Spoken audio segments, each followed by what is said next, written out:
Tout le monde connaît Clint Eastwood comme la légende hollywoodienne, le regard froid, la voix grave, l'homme qui a bâti un empire en disant très peu et en pensant tout. Pour des millions de personnes, il est devenu le visage de la dureté elle-même, l'acteur capable de faire taire un théâtre entier d'un seul regard. Mais le véritable homme derrière cette image restait bien plus compliqué que ce que la plupart des gens avaient imaginé. Derrière les récompenses, la renommée et l'image publique soigneusement protégée se cachait une vie remplie de secrets, de relations brisées, de regrets privés et d'histoires familiales restées enfouies pendant des décennies. Les gros titres ne révélaient que des fragments de cette vie cachée. 8 enfants avec 6 femmes différentes.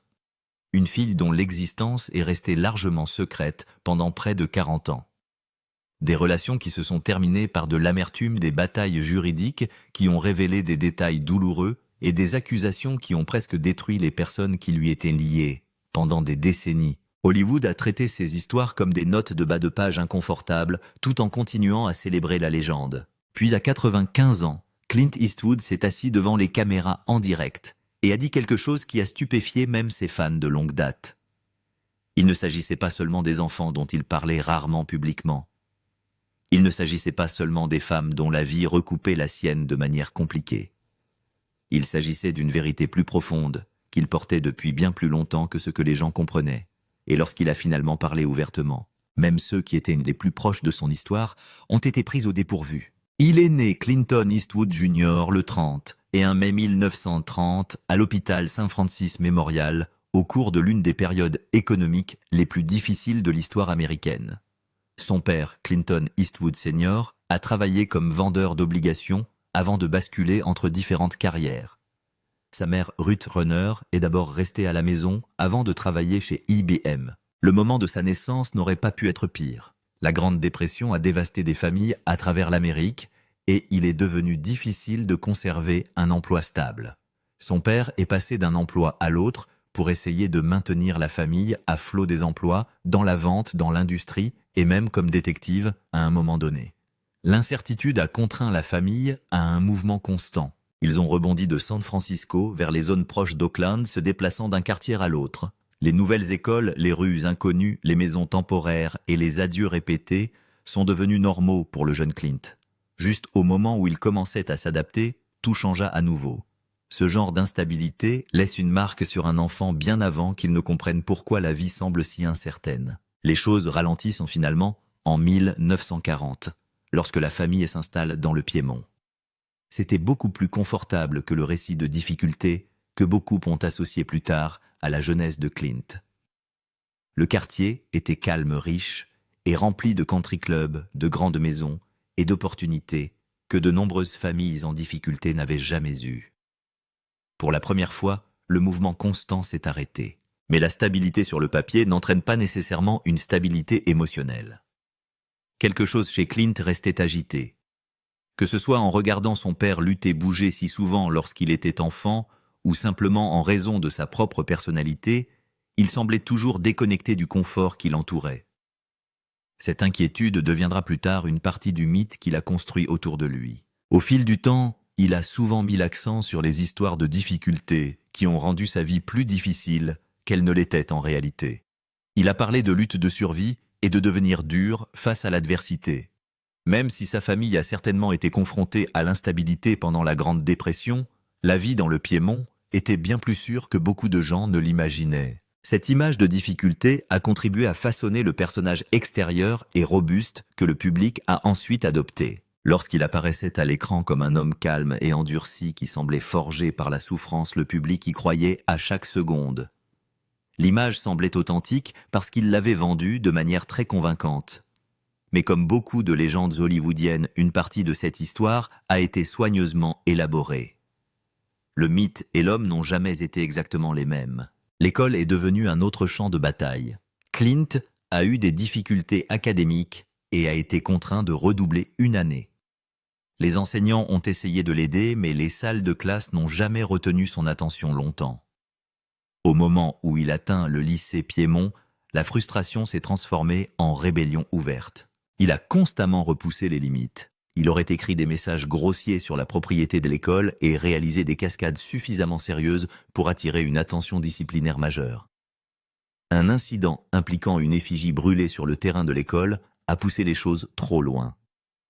L'école lui a finalement demandé de partir. Il a été transféré à l'Oakland Technical High School et a obtenu son diplôme en 1949, mais même alors son avenir semblait sans direction. Il avait du talent, il était athlétique fort physiquement et pouvait même jouer du piano assez bien pour divertir les gens avec de la musique ragtime. Pourtant, il refusait de s'engager pleinement dans des équipes sportives, des groupes de musique ou des cercles sociaux. Il tenait souvent les gens à distance. Ce schéma de séparation émotionnelle le suivra pendant une grande partie de sa vie d'adulte. Après avoir obtenu son diplôme au lieu d'aller à l'université, il a enchaîné les emplois après les autres sans plan clair. C'était comme s'il attendait un avenir qu'il ne pouvait pas encore définir. Il a travaillé comme sauveteur, commis d'épicerie, transporteur, de papier, caddie, de golf-pompier, forestier, métallurgiste et tout ce qui gagnait suffisamment pour survivre. Aucun de ces emplois n'a duré très longtemps. Il a travaillé dur, a gagné ce qu'il pouvait et est passé à autre chose. La vie ressemblait à un cycle sans fin de solutions temporaires. À un moment donné, il s'est retrouvé dans l'Oregon travaillant dans une usine de pâte à papier qui s'occupait d'opérations dangereuses de bois d'œuvre. Le travail était épuisant et brutal. Un jour, une énorme pile de bois a failli l'écraser. Il s'est échappé à temps, mais des moments comme celui-là restent gravés dans la mémoire de quelqu'un pour toujours. Même après cet appel rapproché, il a continué à dériver. Pas de grands rêves, pas de feuilles de route claires, juste de la survie du travail et la conviction tranquille que quelque chose de plus grand pourrait éventuellement se produire. Puis en 1951, tout change à nouveau lorsqu'il est enrôlé dans l'armée américaine pendant la guerre de Corée. Des milliers de jeunes hommes étaient envoyés dans des zones de combat actifs. Clint aurait facilement pu être l'un d'entre eux. Au lieu de cela, il a été affecté à Fort Ord, où il a travaillé comme moniteur de natation et sauveteur. Puis vint le moment qui faillit mettre fin à sa vie, avant même le début de sa carrière. Alors qu'il prenait un avion militaire pour rentrer à la base, une catastrophe s'est produite. L'avion aurait rencontré de graves problèmes au-dessus du Pacifique pendant la nuit. Le carburant commençait à manquer, la visibilité était terrible et il n'y avait aucun endroit sûr où atterrir. L'avion s'est écrasé dans l'océan Pacifique glacial. Il n'y avait aucune garantie de survie. Aucune équipe de secours réconfortante n'attend à proximité. Juste l'obscurité, l'eau froide, la peur et la distance. Clint Eastwood s'est frayé un chemin pour sortir de l'épave et a nagé aux côtés du pilote dans l'eau glacée vers le rivage. Vague après vague, ils les frappèrent dans l'obscurité totale. Ils ont continué à avancer parce que s'arrêter signifiait la mort. Quelques heures plus tard, ils ont finalement été secourus. Il a rarement parlé de l'incident par la suite. Lorsqu'on lui demandait, il traitait souvent cela comme une mauvaise journée de plus. Mais survivre à quelque chose comme ça change les gens. Cela leur rappelle à quelle vitesse tout peut disparaître. Après avoir quitté l'armée en 1953, il s'installe à Los Angeles avec presque rien. Il a utilisé le GE Bill, étudiera le théâtre tout en acceptant des emplois physiquement épuisants pour survivre. Il creusait des piscines, conduisait des camions poubelles, pompait de l'essence et acceptait tout travail qu'il trouvait. En même temps, il poursuit sa carrière d'acteur avec une détermination obstinée. Audition après audition, elle s'est soldée par un rejet. Les portes n'arrêtaient pas de se fermer. Les directeurs de casting n'arrêtaient pas de dire non. Pourtant, il a refusé d'abandonner. Puis en 1954, quelqu'un l'a remarqué. Un réalisateur a vu sa taille, son visage et sa présence inhabituelle à l'écran. Ce n'était pas son talent d'acteur qui les impressionnait, c'était simplement son apparence devant la caméra. C'était suffisant pour lui décrocher un contrat avec Universal Studios. C'était comme la percée qu'il attendait. Mais le succès n'est pas venu immédiatement. Il a décroché de petits rôles qui importaient peu, les critiques se sont moqués de ses performances. Et les dirigeants du studio ont ouvertement tout critiqué de sa voix à ses dents. Moins de 2 ans plus tard, Universal Studios l'a abandonné. Juste comme ça, il était revenu là où il avait commencé, fauché, incertain et dangereusement proche de disparaître complètement d'Hollywood. Pour beaucoup de gens, cela aurait été la fin. Mais des années d'instabilité, de rejet, d'expérience, de mort imminente et de survie avaient déjà construit quelque chose de puissant en lui. Et lors d'une fête à Malibu, son histoire était sur le point de changer pour toujours. Ce n'était rien de spécial au début, juste une autre nuit. Mais là-bas, il a rencontré des gens qui comptaient, réalisateurs, acteurs, noms qui ont façonné l'industrie. Il écoutait plus qu'il ne parlait, observait comment les choses fonctionnaient, comprenait comment le pouvoir évoluait à Hollywood. Cette nuit-là ne lui a pas donné de travail. Cela lui a donné autre chose, une image plus claire de sa position et de ce qu'il devait devenir. Peu de temps après, en 1959, il connaît enfin une véritable pause. Une émission de télévision intitulée Rawhide. Il décroche le rôle de Rowdy Yates. Ce n'était pas facile à obtenir. Même à ce moment-là, les gens doutaient de lui, disaient qu'il ne correspondait pas, disaient qu'il n'avait pas l'air bien, mais il a obtenu le rôle. Le spectacle a duré des années.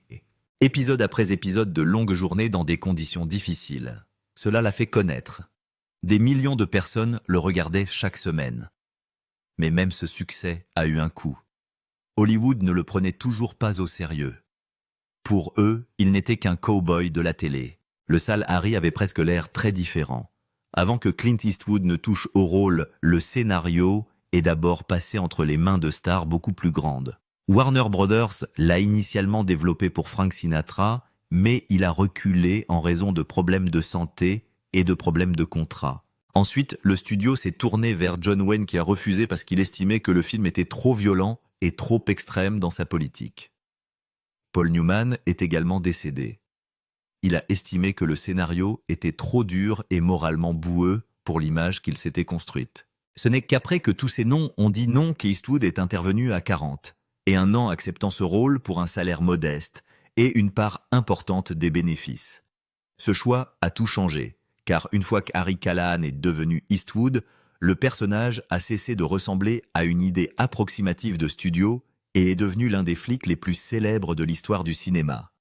Lorsque Dirty Harry a ouvert ses portes en décembre 1971, cela n'est pas arrivé tranquillement. Il a atterri au milieu d'une tempête. Des groupes de défense des droits civiques et des groupes de femmes ont attaqué le film presque immédiatement, affirmant qu'il glorifiait la violence policière et promouvait une vision du monde dangereuse.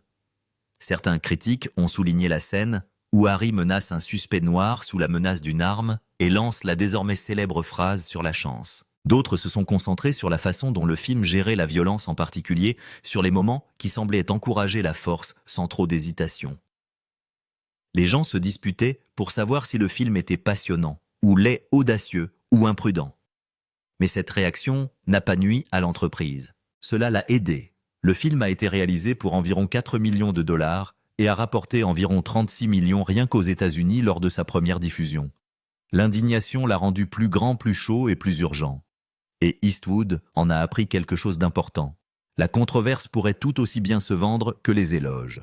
À peu près à la même époque, Eastwood ne cessait de prouver qu'il prenait des risques sur le plateau comme il le faisait dans la vie. En 1975, il écrit, réalise et joue dans The Eiger Sanction, un thriller de montagne construit autour du danger de l'espionnage et de la force physique.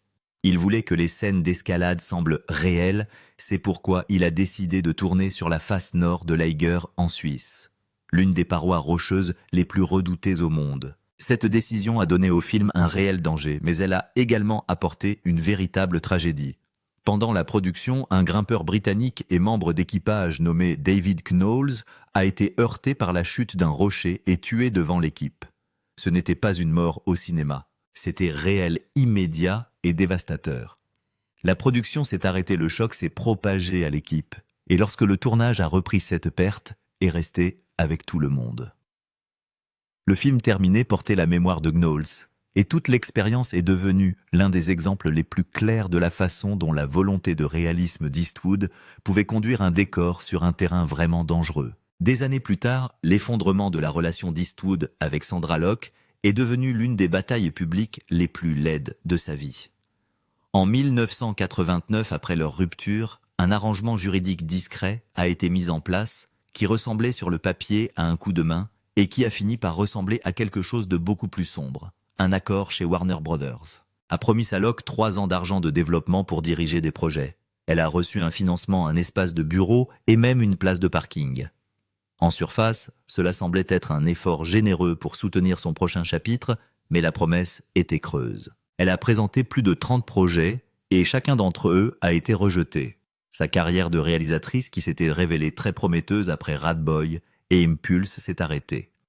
Plus tard, il est apparu que l'ensemble de l'arrangement avait été secrètement financé par Eastwood dans le cadre d'un remboursement caché lié à Unforgiven, sans que Locke ou ses avocats ne sachent toute la vérité. Une fois qu'elle a réalisé ce qui s'était passé, elle a intenté une action en justice pour fraude et violation. Son avocat a qualifié cela de trahison ultime. Les dirigeants de Warner ont témoigné. Eastwood a admis qu'il avait dissimulé le financement. Dès le deuxième jour des délibérations du jury en septembre 1996, le vote penchait fortement contre lui. Avant qu'un verdict final n'arrive, l'affaire a été réglée pour un montant non divulgué. Mais à ce moment-là, le mal était fait. La salle d'audience avait déjà tiré le rideau. Et une fois ce rideau ouvert, tout le reste a commencé à se déverser avec lui. L'affaire Palimony, déposée pour la première fois en 1989, avait déjà rendu public des détails privés. Il décrivait la durée de leur relation, leurs films partagés, et la mesure dans laquelle la carrière de Locke était liée à l'influence d'Eastwood.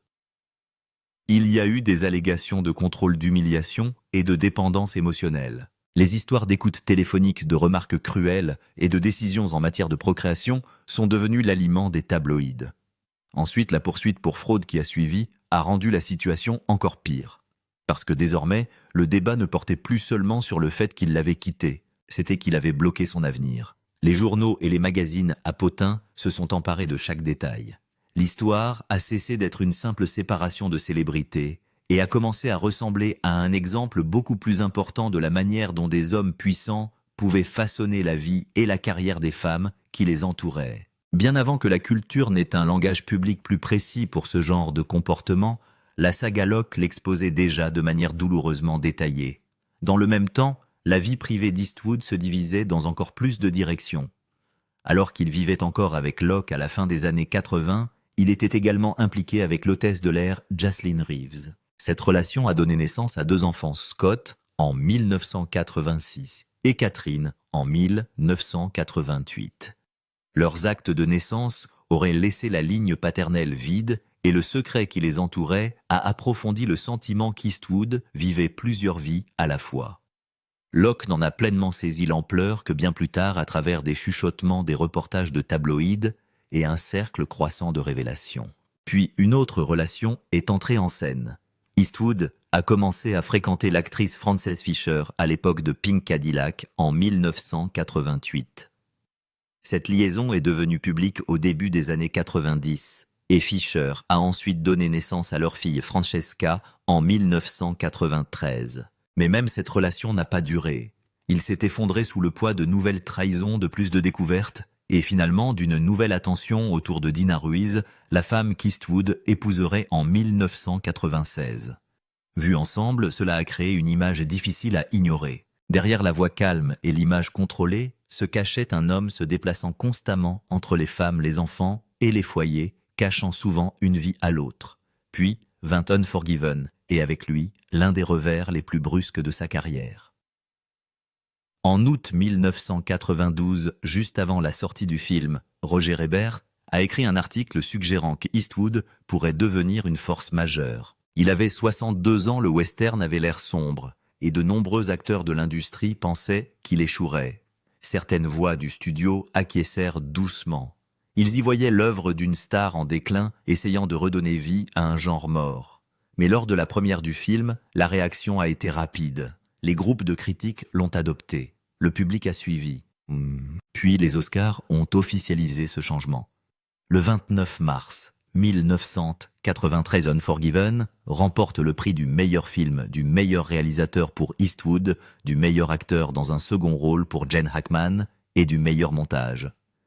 Il a également rapporté environ 159 millions de dollars dans le monde sur un budget de 30 et 1 million de dollars.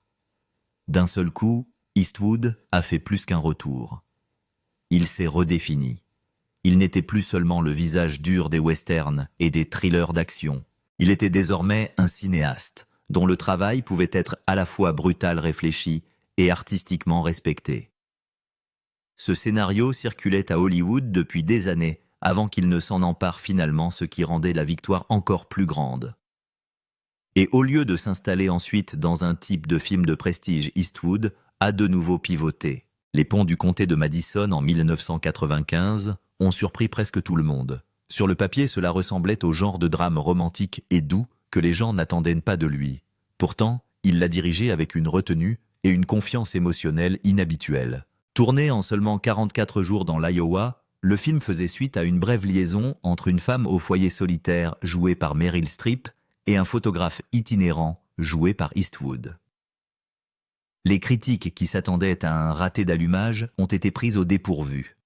Le film a débuté en force à bien tenue et a fini par rapporter environ 182 millions de dollars dans le monde avec un budget de 24 millions de dollars. Streep a remporté une autre nomination aux Oscars. Plus important encore, Eastwood a prouvé autre chose. Il pouvait passer de la violence à la tendresse sans perdre son emprise.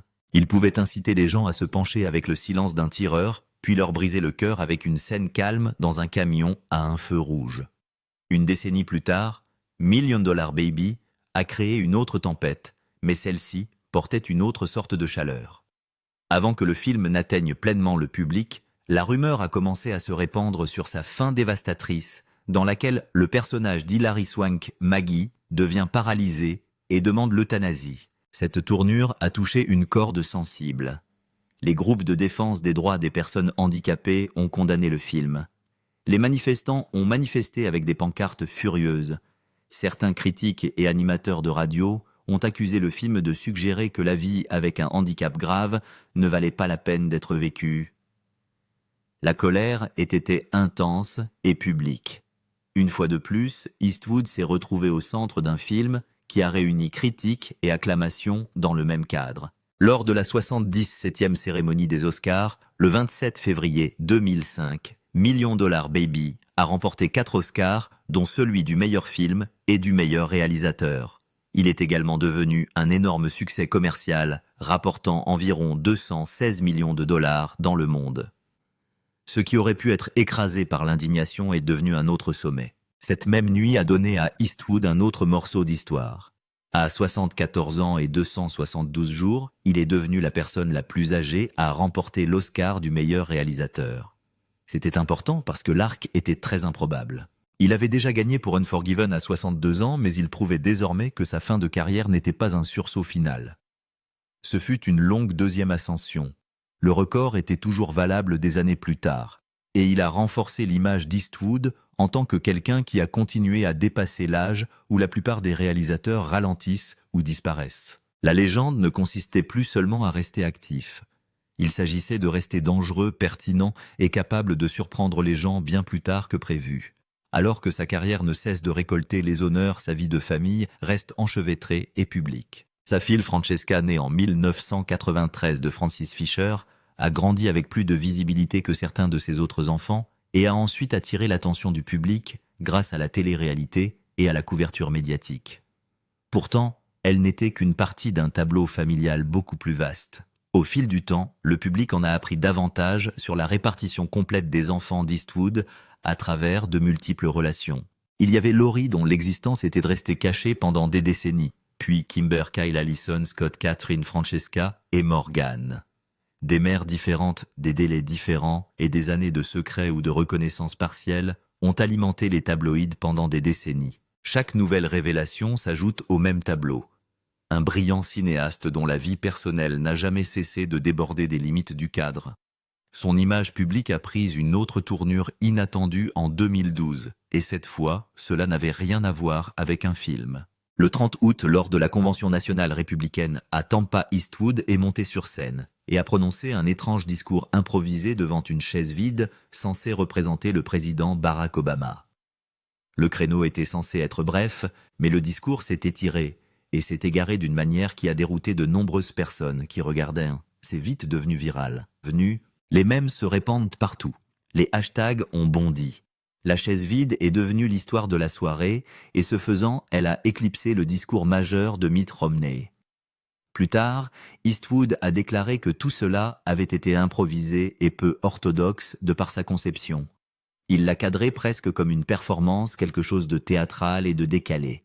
Mais au sein des cercles politiques nombreux étaient ceux qui étaient furieux. Ce qui était censé être un moment sérieux lors d'une convention est devenu un spectacle, et le style décontracté et non scénarisé d'Eastwood a laissé derrière lui plus de questions que d'applaudissements.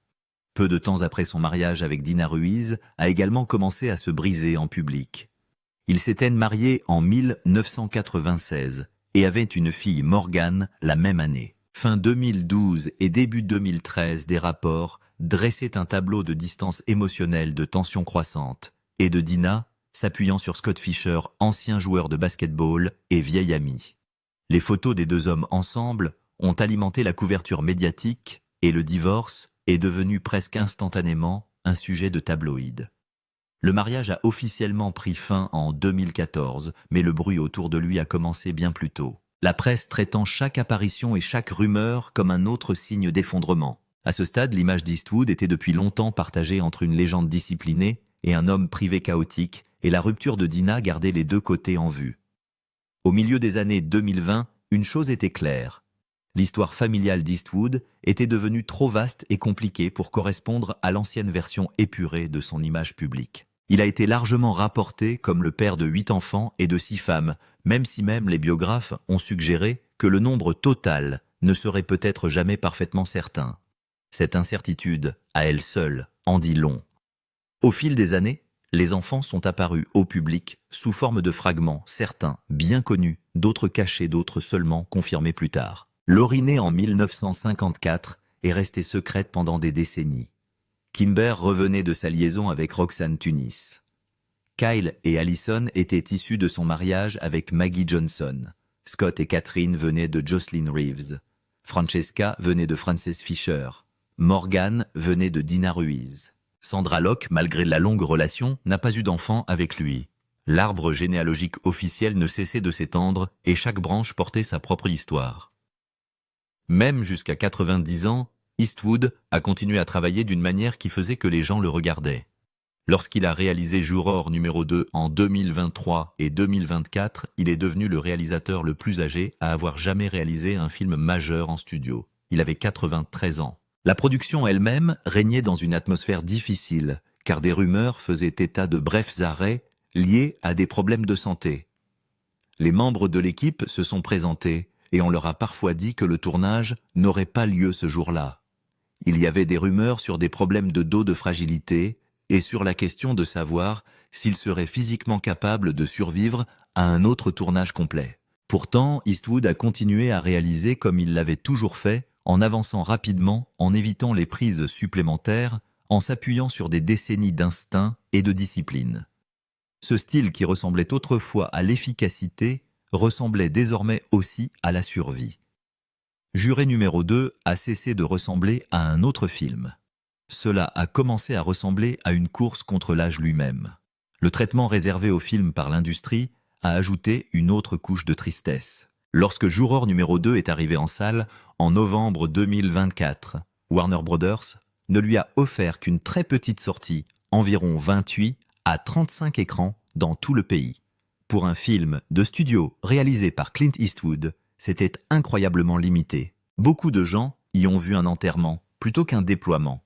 Au lieu de laisser le film se développer grâce aux bouches à oreilles plus larges, la sortie a été si limitée que la plupart du public savait à peine son existence. Certains ont fait valoir que le studio essayait de protéger Eastwood de l'embarras d'un échec commercial plus large. D'autres y ont vu un manque de respect, une mise à l'écart discrète de l'un des cinéastes les plus importants avec lesquels le studio ait jamais travaillé. Quoi qu'il en soit, le résultat était étrange et amer. Un homme qui venait d'entrer dans l'histoire en réalisant, à 93 ans, a livré un film terminé, pour ensuite le regarder, le traiter comme quelque chose à cacher. Et le chemin pour le terminer avait déjà été difficile. La production a été interrompue par la grève de la SAG-AFTRA en juillet 2023, alors que le tournage n'était que partiellement terminé. Le casting a dû s'arrêter. Le calendrier s'est effondré. Pour un jeune réalisateur, ce retard aurait été frustrant.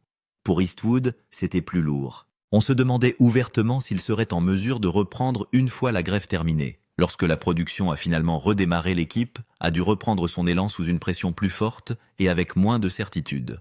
Ce rythme d'arrêt et de démarrage faisait que le film tout entier ressemblait encore plus à un possible adieu.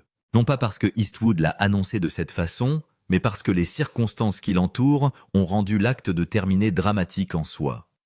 Puis en 2025, même ses paroles sont devenues le centre de la confusion. Un journal autrichien a publié ce qui ressemblait à une nouvelle interview d'Eastwood aujourd'hui, âgé de 95 ans, remplie de remarques acerbes sur le vieillissement, les séquelles et l'Hollywood moderne. Les citations se sont rapidement répandues sur les sites de divertissement et les réseaux sociaux. Les gens les considéraient comme la preuve qu'Eastwood continuait d'avancer, de se moquer de l'industrie et de planifier davantage de travail. Mais ensuite, il a riposté. Le 1er juin 2025, il a déclaré à Deadline que l'interview était entièrement fausse et a déclaré qu'il n'avait pas du tout parlé au journal. Plus tard, il est devenu clair que la publication avait rassemblé d'anciens commentaires et les avait présentés comme une nouvelle conversation. Ce qui a commencé comme une citation s'est transformé en un désastre international de désinformation. Même à 95 ans, Eastwood était encore suffisamment grand pour qu'une fausse interview puisse faire le tour du monde avant que la vérité ne le rattrape. Bien entendu, cet âge pèse désormais sur tout.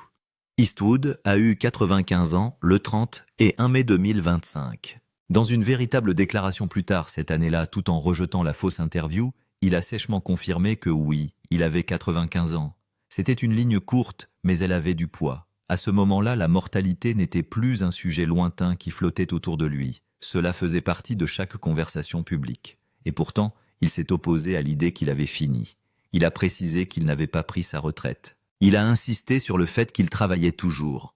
Même maintenant, il ne semblait pas disposé à laisser le temps écrire la fin à sa place. Cet entêtement a toujours côtoyé une autre vérité. Il a vécu assez longtemps pour survivre à la plupart des personnes qui se tenaient autrefois à ses côtés. Les pertes remontent à des décennies. L'un des premiers fut Eric Fleming de Rawhide, décédé en 1966 après avoir été emporté dans une rivière au Pérou.